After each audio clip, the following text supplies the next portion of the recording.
আসসালামু আলাইকুম বন্ধুরা, কেমন আছেন? আশা করছি আপনারা সকলেই ভালো আছেন। আল্লাহর রহমে আমিও ভালো আছি। আজকে একটি নতুন রেসিপি নিয়ে আপনাদের সামনে আবারও হাজির হয়ে গেলাম।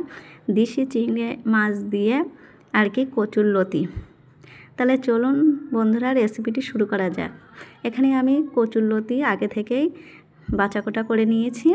এখন আমি এখানে একটা প্যান বসিয়ে দিয়েছি, আর প্যানটা গরমও হয়ে গিয়েছে। এখানে আমি পরিমাণ মতো সরিষার তেল দিয়ে দিচ্ছি। এখানে আমার সরিষার তেলটা গরম হয়ে গেলে আমি এখানে পেঁয়াজ কুচিটা দিয়ে দেব। এখানে আমি পেঁয়াজ কুচিটা দিয়ে দিয়েছি, আর তার সঙ্গে দিয়ে দেব কয়েক টুকরো কাঁচা লঙ্কা কুচি দিয়ে ভালোভাবে পেঁয়াজের সঙ্গে নাড়াচাড়া করে নেব। এখন নাড়াচাড়া করবার পরে আমি এখানে দিয়ে দিলাম কিছু পরিমাণ আদা রসুন বাটা, আর দিয়ে দিচ্ছি আমি চিংড়ি মাছগুলো আগে থেকে আমি বেছে আর কি ধুয়ে রেখে দিয়েছিলাম, সেটাকেই দিয়ে দিয়েছি। এবার ভালোভাবে আমি নাড়াচাড়া করে নিচ্ছি মশলার সঙ্গে। আর পরিমাণ মতো লবণ, জিরে গুঁড়ো, ধনে গুঁড়ো আর কিছু পরিমাণ আর কি হলুদ দিয়ে দিয়েছি। দিয়ে আবারও ভালোভাবে আমি মাছের সঙ্গে নাড়াচাড়া করে নিলাম। এখন আমি দিয়ে দিচ্ছি 2টো টমেটো পেস্ট দিয়ে মশলার সঙ্গে ভালোভাবে আমি কষিয়ে নেব। আর যখন একটু তেল ছেড়ে দেবে আর কি মশলা থেকে, তখন আমি লতিগুলো দিয়ে দেব।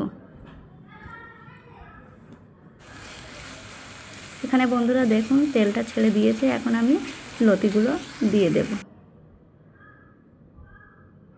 দিয়ে লতির সঙ্গে মশলাগুলো মাছগুলোকে ভালোভাবে আমি মাখিয়ে নেব। এইভাবে আলতা হাতে নাড়াচাড়া করে নিতে হবে।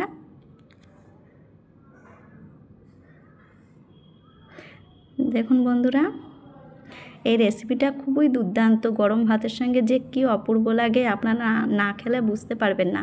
আর তার সঙ্গে আমি একটু দিয়ে দিলাম আর কি লঙ্কা গুঁড়ো, লাল লঙ্কার গুঁড়ো। আপনারা যারা আর কি ঝাল খেতে বেশি পছন্দ করেন তারা আর কি দিতে পারেন, আর না হলে না দিলেও চলবে। আবারও ভালোভাবে একটু নাড়াচাড়া করে নিলাম। এখন আমি পরিমাণ মতো পানিটা দিয়ে দিচ্ছি লতিটা সিদ্ধ করবার জন্য।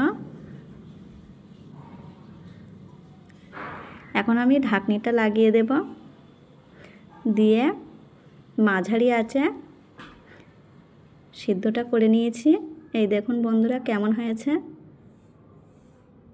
খুব দারুণ কিন্তু রেসিপিটা। আপনারা অবশ্যই বাড়িতে আমার মতো করে ট্রাই করবেন, দেখবেন খুবই দুর্দান্ত লাগবে। লতিগুলো ভালোভাবে সিদ্ধ হয়ে গেছে। এখন আমি কিছু গুঁড়ো মশলা এখানে দিয়ে দিয়েছি। এর ভিতরে অন্য কিছু নেই, শুধু আর কি 5 ফোড়ন গুঁড়ো করা, আর দিয়ে দিলাম গোলমরিচের গুঁড়ো, দিয়ে আবারও একটু নাড়াচাড়া করে নিলাম। এখন কিন্তু বন্ধুরা একদম রেডি আমার আর কি রেসিপিটি। অবশ্যই আমার চ্যানেলটিকে সাবস্ক্রাইব করবেন, পছন্দ হলে লাইক করবেন, আর কমেন্ট করে জানাবেন আমার রেসিপিটি কেমন হয়েছে।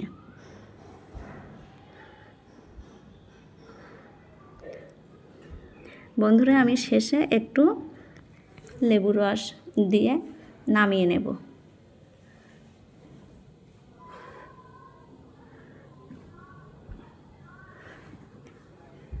এখানে রেডি হয়ে গেছে। এখন আমি একটি প্লেটে তুলে নিচ্ছি। দেখুন বন্ধুরা কেমন লোভনীয় হয়েছে। আপনারা একবার হলেও বাড়িতে অবশ্যই ট্রাই করবেন।